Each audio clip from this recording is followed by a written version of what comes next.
Odam faqat yaxshiliklarni o'zini qilish bilan jannati bo'lib qolmaydi. Yomonliklardan qaytish kerak. Shuning uchun qaytariqlar va buyruqlar degan narsa bor. Shu ikkovi bitta bo'ladi. Keyin biz butun iymonli odam bo'lamiz. Keyin biz yaxshi odam bo'lamiz. Yomonliklarni qilmasdan, yaxshiliklarni ham qilmasa, u ham yaxshi odam bo'lmaydi.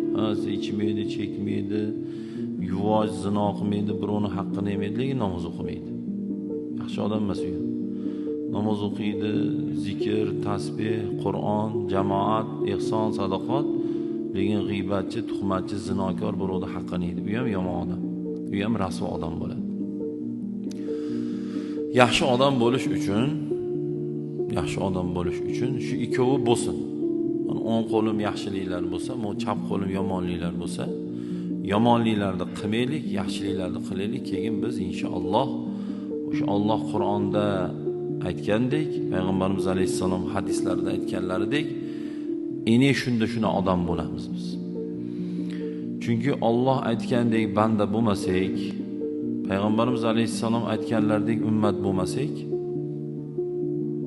ochig'i lo'nda qilib aytganda biz jannatga kira olmaymiz.